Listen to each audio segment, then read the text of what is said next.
Good evening. Welcome, YMA, to the second Spotlight performance of Session 2 2018.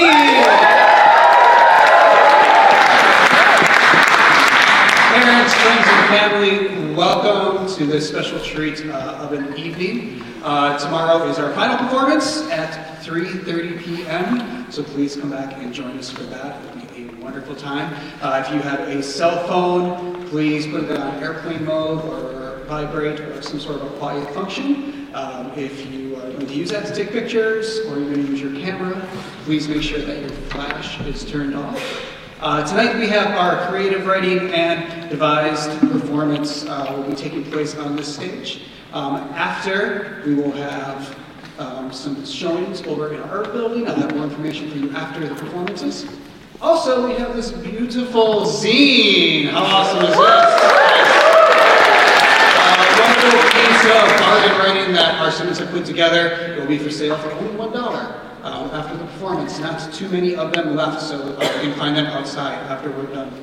And with that, I would like to welcome onto stage our creative writing team.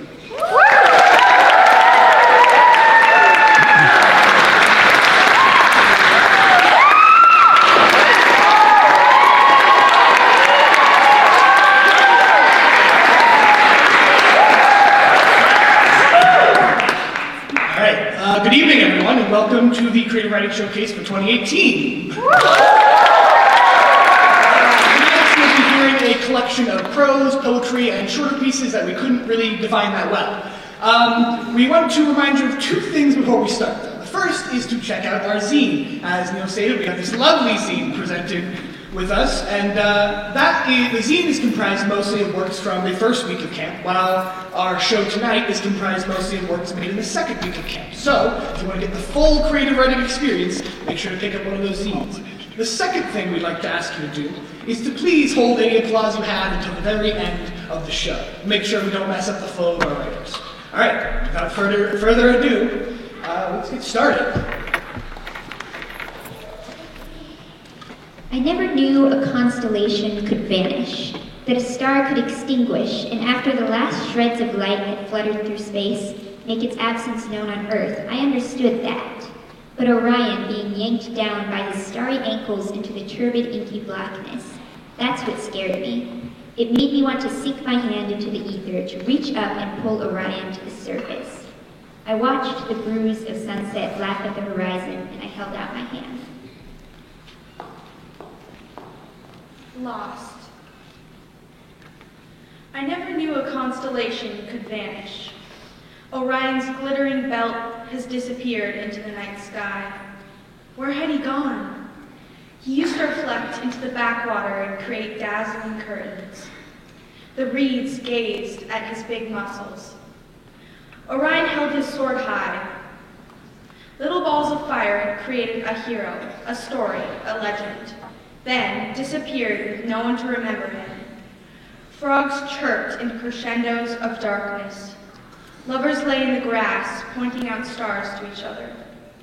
But Orion was long forgotten, lost in the galaxies and swirls of space. Maybe someday someone will look up and find him in the atmosphere of darkness that comprises of our universe. Everyone forgot Orion, just like I did.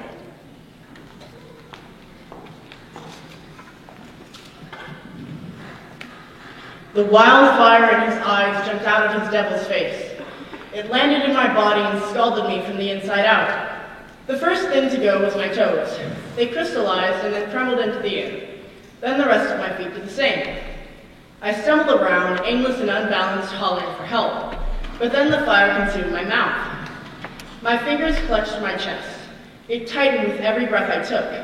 Smoke only I could hear filled my lungs, and my fingers turned to ash. I fell to the ground like roadkill. Then the sky opened up, and it saw what had happened to me. The sky's tears drenched my body. I shivered. I looked up.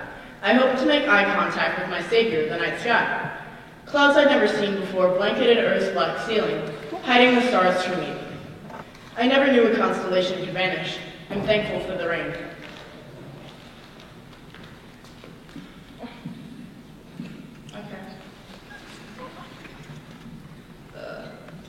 I never knew a constellation could vanish. I never knew all constellations could vanish. I wondered how long they'd been gone, and none of us had noticed it. We just said that the reason for the lack of stars was light pollution, but when we had a citywide blackout, Mom told us to go out and look at the stars. There wasn't much in the sky other than the bright moon. I think that was when the whole city realized that something was off. Nobody expected all the stars to vanish. It felt haunting, that lack of stars. Something that should have been there, something that was always there. Today, it just wasn't. I think the whole city just decided that they were dreaming and went to bed. There were reports of other places missing stars on the news the next morning. Big famous cities from all over the world noticed the lack of stars. I never knew a constellation could vanish. I looked away from the sky for less than a second, and when I looked back, all the stars were gone. It was like someone hit the light switch to the universe. Even the light of the moon was darker than it should have been. I jumped down from the tree branch I had been stargazing from and ran into the woods that was my backyard. I didn't know where I was going or what I would do. All I knew was that I had to bring the stars back. I ran and couldn't stop. If the adrenaline stopped, I would feel lost and alone. I lost track of time, going deeper into the woods than ever before. I couldn't feel my legs, and I'd forgotten how to breathe. I stopped. I stood in a small clearing. Blue flowers I had never seen before grew around my feet.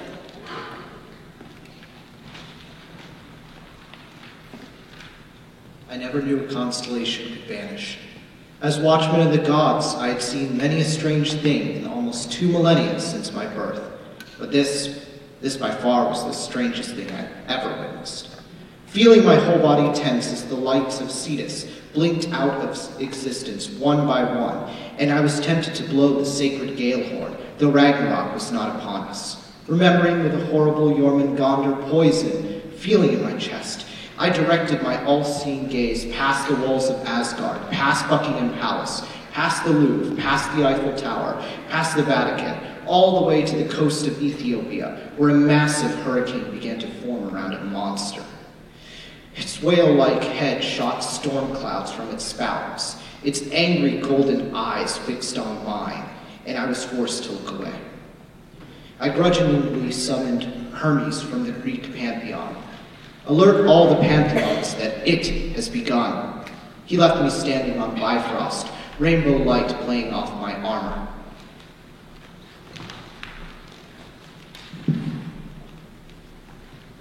I never knew a constellation could vanish. I never thought the sky would open up and swallow 6 stars at once, leaving behind a puddle of void, a smudge of charcoal across the sky, a coke spill on my great-aunt's carpet, drowning out the stars. I never thought that the sky could feel so empty. But I did know one thing. Everything was going to change. I could feel that in my feet. Feet are my bridge to the earth, connecting me to the fire and rivers and worms of forgotten magic. I could feel the gossamer puppet strings of starlight pull on my toes and my fingers and my nose. The dark shoves me into thick jungle underbrush. I walked. My people have always trusted the stars, not me.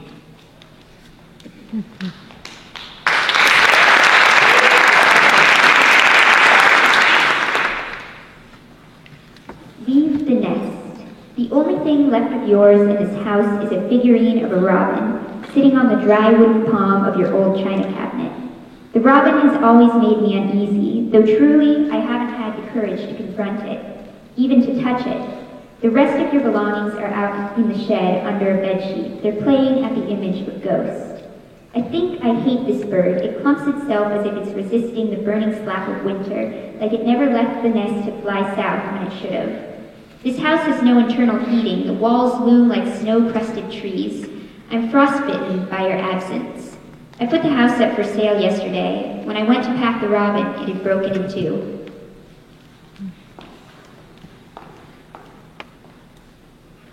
Blood. I sat in the truck with the windows rolled up. It was broiling. I leaned my head against the window, sighing, fogging the dirty glass. The back of the truck slammed shut. It was piled with furniture. I could see the worn brown leather of our couch hanging off the side. My dad hopped into the driver's seat and shut the door. He lit a cigarette, the smoke swirling around my head. "You ready?" he asked, taunting me. I just looked out the window. The keys jangled when he inserted them. He revved the engine. The rearview mirror squealed when he adjusted it. His foot pressed on the gas pedal, his hands on the steering wheel. I was about to drive 600 miles with my father and our furniture.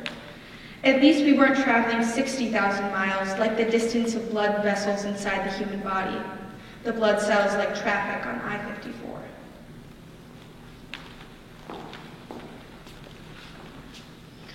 I missed her before she was gone. I knew she would go soon, so I spent as much time as possible with her after the scent of the end walked through my door. I'd taken her in when she was too young to leave her mother, and we raised each other. Her tiny mouth looked too delicate to be harmful, but it held teeth that over time I became used to, and she stopped using them on me. Her tongue graced my face or my hands nearly every day until she died. It was studded like a leather jacket. She was gone just before my 20th birthday, for which I received a bell from my mother. The bell is clear and pink glass, and when I opened it I cried and didn't look at it again for weeks because it reminded me too much of her. Since, I've studied the bell. Its ring is light but loud, like her meow. The very base of the handle is so much like that cat's tongue that sometimes it hurts to touch it. Delicate yet rough and clearly made of love and mischief. I still miss her, but the bell helps.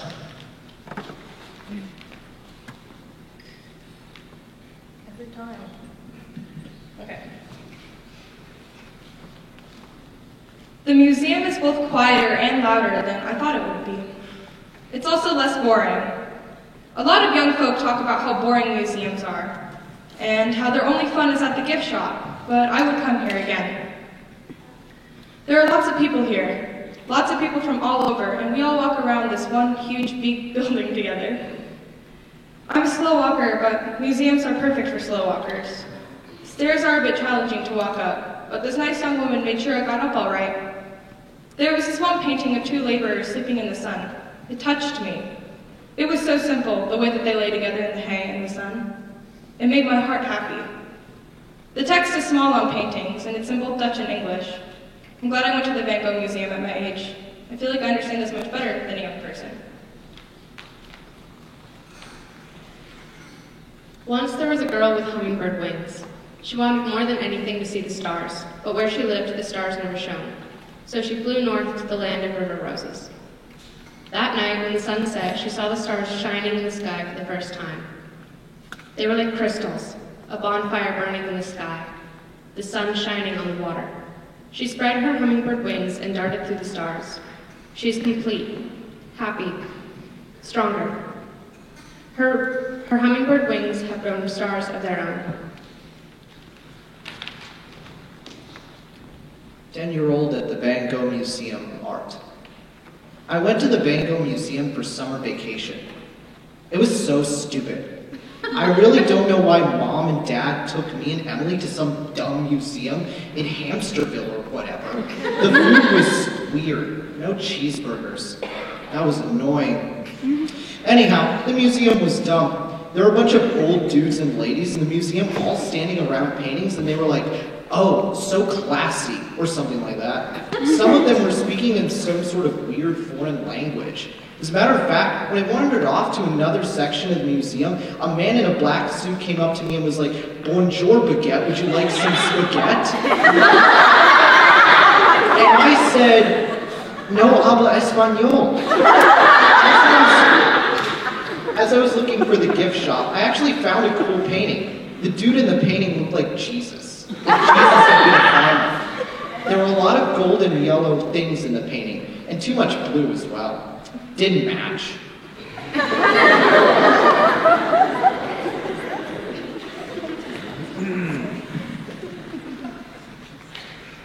Duende. To walk across a ladder is to sneeze out a star. And to sneeze out a star is to trick Chinaberry trees. And to trick Chinaberry trees is to eat lunch on an afternoon placard. A placard that shows backwater numerals. A placard that is lacquered in delirium. And to eat lunch on an afternoon placard is to get thicket kisses on your forehead. And to get thicket kisses is to tinker with zealots bathed in tire swing smoke. And to tinker with zealots is to walk across a ladder.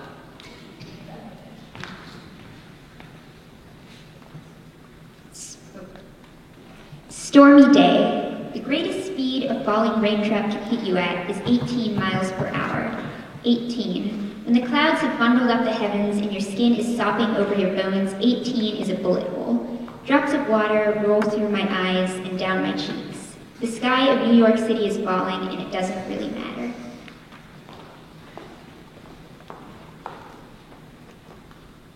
Coffee stains. When I am drowsy, gears move slower and fishing nets snag on my crown, and the angle of an octagon is not meaningful, and bees doze in their honey, and the world turns black and white while wishing for batteries, phobias, volcanoes, chocolate cupcakes, or anything else to keep me awake. Dilemma, plight, corner, quandary. Your words poke into my brain, darling. I can't even look to the sky for answers. The clouds are knotted tighter than your head is screwed on. A fuzzy haze of confusion surrounds my vision. Each of my hairs spikes with static waves as you speak. Your voice is a broken fence of swords. I should be able to find my way in, but the edges are much too sharp.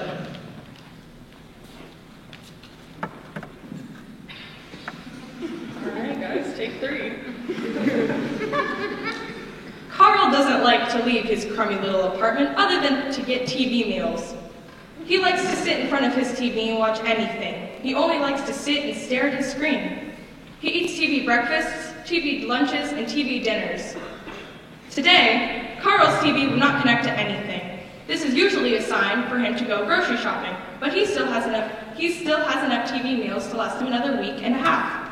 Carl is sitting there, staring at his TV flickering. Something his 10th grade science teacher suddenly burst into his head.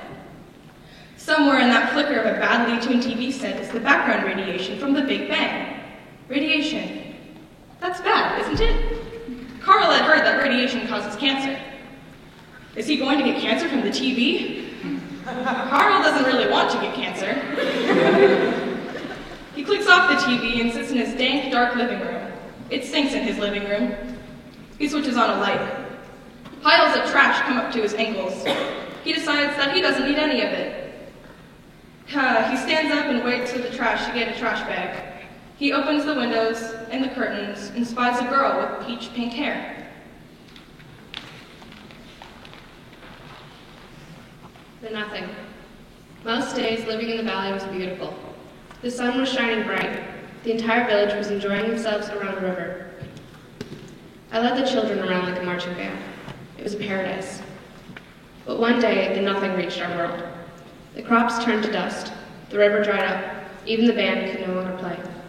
We gathered everyone and led them out of the valley. We headed into the nothing. We followed a story. A story of a city immune to the nothing. We made it to the eye of the storm. The city that has survived. Its protective glass walls were higher than the filthy gray clouds. It was magic. We headed inside. There was music playing.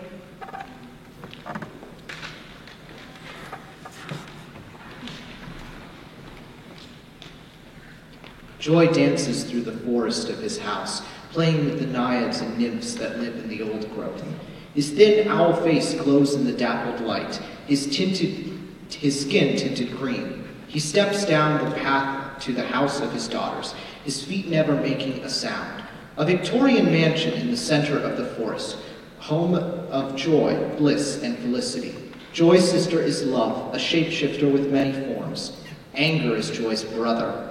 Joy wonders as he eats mangoes and apples how two siblings can be so different.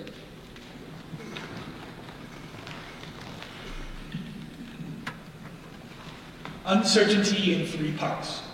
1. A black dog follows me. It never makes a sound except for its paws clicking on wet pavement.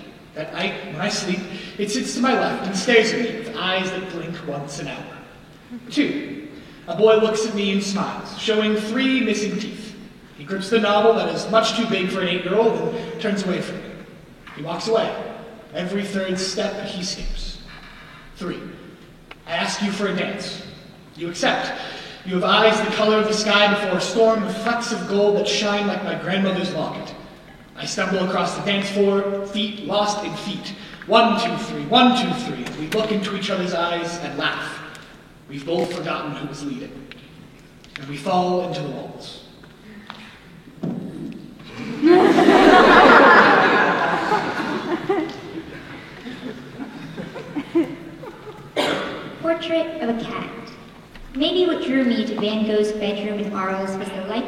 green-tinted window in the painting bore to that of one in my office. I had seen a feral cat step through it once, flailing onto my desk. I imagined it then at the trunk of Van Gogh's wooden bed frame just beyond the edges. I imagined that the dark gray smudge next to it was really the arc of caudal vertebrae, that there was the curve of a tail stretched across the thin plaque of paint. When the cat had landed on my desk, it was pure wind. It scattered the leaves of my careful paperwork, and desperate, I reached for it. The imaginary one was on the bedside table, a mouthful of cream lounging on its outstretched tongue. In my haste, I had snatched the animal by the fibula, and with a trip of my wrist, I snapped it. It should have been easy to catch the cat, even to take it back to the clinic. But it had flung itself free and ran. Van Gogh sifted feathery brushstroke pieces of himself into all his paintings, I think. I can see it in the chesty rise of the piece's canvas lung. I found the cat in my front yard 3 days before I left for Amsterdam, snow-swaddled and dead. Today is the anniversary of Van Gogh's passing. I see him there in the painting, just beyond the edges.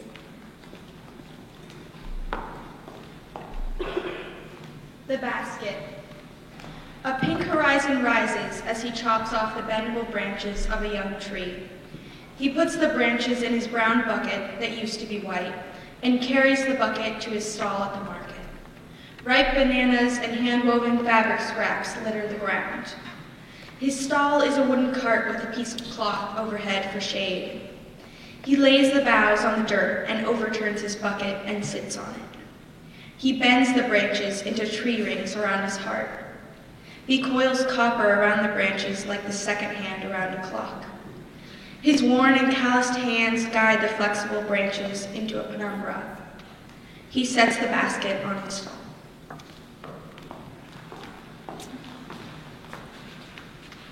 His pen flicks back and forth in his hand like an angry grandfather clock, colliding with his desk every once in a while. A single ray of punctual sunlight peeks through his half-closed blinds. His homework and a Cinnamon Toast Crunch sit on his desk. His younger sister screams up the stairs, "Elias!" "What?" he says. He already knows what she'll say.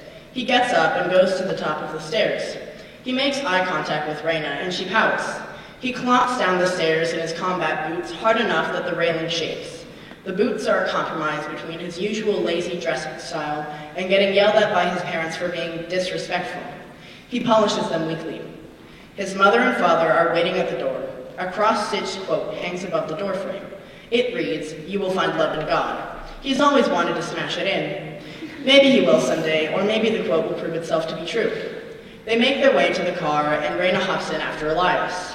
Raina says, "Did you know every second about 100 lightning bolts strike the earth?" It's her first fact of the day. Elias drifts into his head for the ride. His stomach grumbles. His Cinnamon Toast Crunch is sitting on his desk, getting soggy. He groans. "I wish you would get by 100 lightning bolts right now," he says. He waits for his parents to reprimand him. This is good. Okay, it's fine. Good job, Aiden. When I am jealous, my skin turns to ash and my tears become tinted green as I drink them because I can no longer drink your words. And I hope that you feel regret for showing me the door while screaming for me to leave, and maybe you're okay with leaving your sanity with her, but maybe you miss me too. And would you tell me that you miss me? Or are you calling me right now and praying for me to pick up the phone because you've decided to need me again? And apologize 7 years too late, but here's the thing, I don't want you anymore. I just want you to stop leaving so fast. And I want her to stop kissing you in the hallways because it makes my stomach catch on fire while I cry smoke because for some reason I am not that person anymore. And do you even love her the way you loved me? And I know she loves you, and I know this is all for the best. I just want you to look at me the way you look at her. Expanding universe. My twin brother Eric and I were lying on the back lawn staring at the night sky. Even in the dim light, the white picket fence glowed. The breeze made the swings move. It looked like ghost kids were swinging. Eric started pointing. "There's Orion. There's Draco. There's Leo." I laughed. He was such a nerd. "How do you remember all this?" I asked. "I can't even remember to brush my own hair." We both laughed. A crash came from the house. My heart almost stopped. I felt like I had just gotten hit by lightning. What was that? I asked, sitting up. We should be home alone for another 4 hours. I looked at Eric. He was still on his back looking at the stars. Did you know, he said, that every hour the universe expands by 1 billion miles? It was balanced on the dashboard. All I needed to do was press the bottom of the iron tree and she would appear. Making up my mind, I put out my right hand, shaking a little, and pressed Niflheim, realm of ice and the dishonored dead. Elia, please accept my offering. I pledge myself to you. I regretted it almost instantly. The air around me cooled until it felt like I was wrapped in snow. My cup of coffee emitted a last feeble puff of steam and began to freeze. I shivered out of my control, goosebumps erupting like icy volcanoes on my skin. The one sunny evening turned dark with boiling clouds and eerie fog. Then, in front of the frosted windshield, a mere polished bubble expanded out of a bright blue point. The spherical mirror vanished, and she appeared.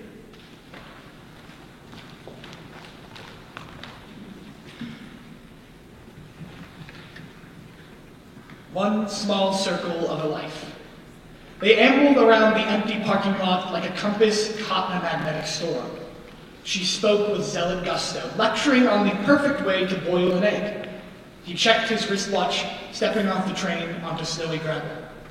The circle extended far from its obsidian pedestal, lifting from earth into heaven.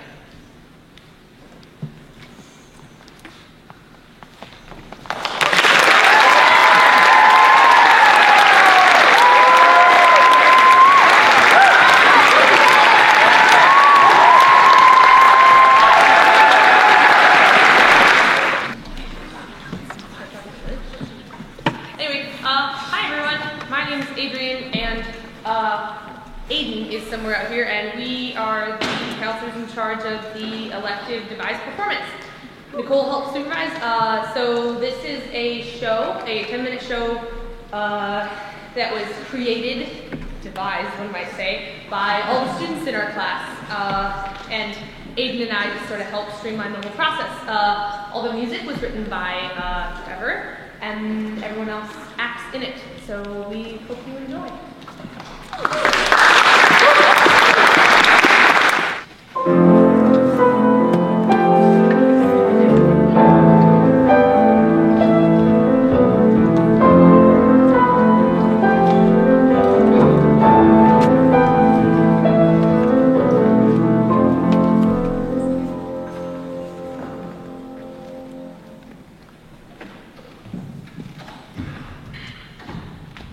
To forget the past is to kick the legs out from under our future. To forget is to blind our children, to cripple our future generations. Everyone forgot. Everyone forgot the pain. Everyone forgot the mistakes and the anger and the loss. I didn't. I still remember soft summer nights where every corner of every street was alive with music and laughter. I remember when writing was noble work and singing could jerk tears from your eyes. I remember seeing it all fade away. I remember when the world was still alive.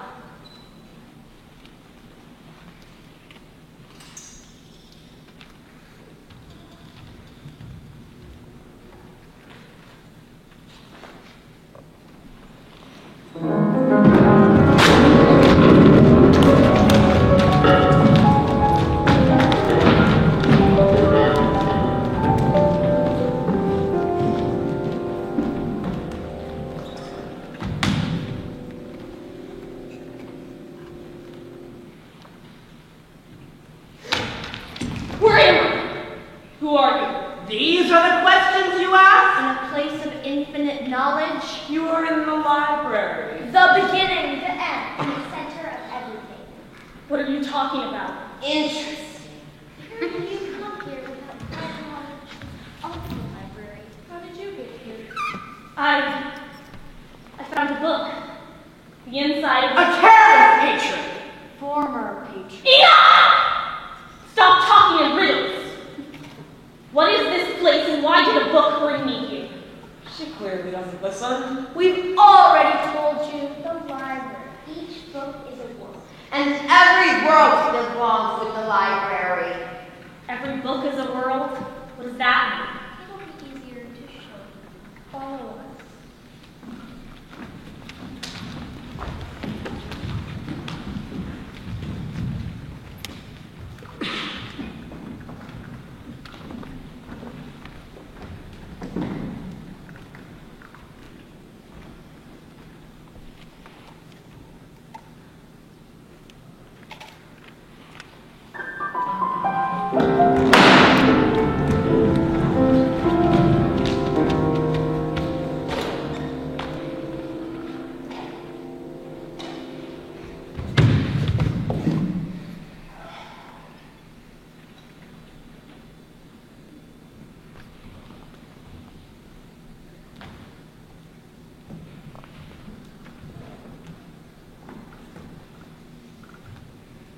Why are you here? You shouldn't be here. Just whatever you do, don't say yes. I promise you, you do not want to end up like I did. Just no. There's one right behind you. Just after what I said, don't say yes.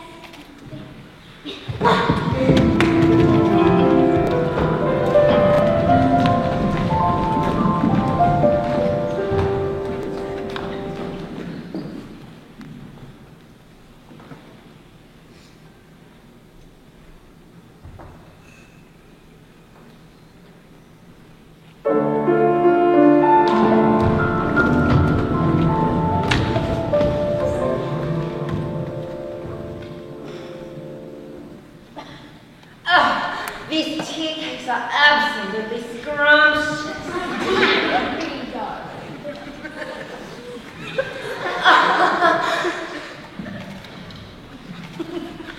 I miss the sound of the bees. I don't miss the sound. I miss the taste of a real strawberry, or even a good one at that. You're right. We can't afford those fake ones anyway.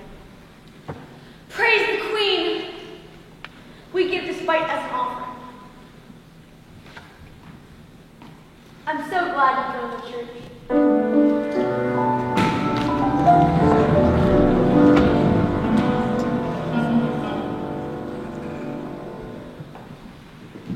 This is what we wish to show you. The heart.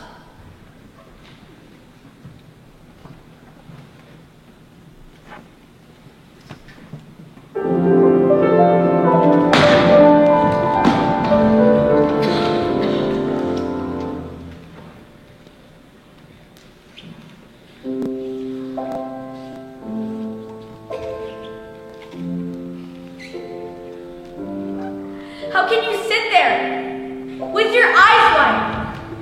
You see me, you see the others, and you just sit there, gawking, gawking. Why can't you do something? Maybe you can't. You can't get this isn't real. None of this is real. Please just help me.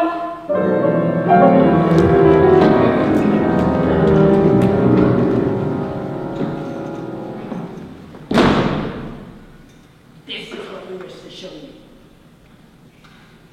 All those worlds. They're dying. The product of their own carelessness. It was their own fate. How can you say that? Don't you care at all? They're dying. We cannot save them from the end. They had the same chance as the rest. They're dying. And you don't care. We did care. But they turned us away, so we leave them to their fate. Send me back then. I will not sit by and let these innocent worlds die. Especially not mine. We can't do that. You are too dangerous. Dangerous. You're a risk.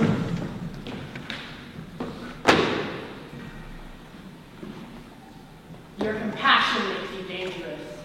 You will try and change their fate. We cannot allow it. You have one choice. Join us? Or perish!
done.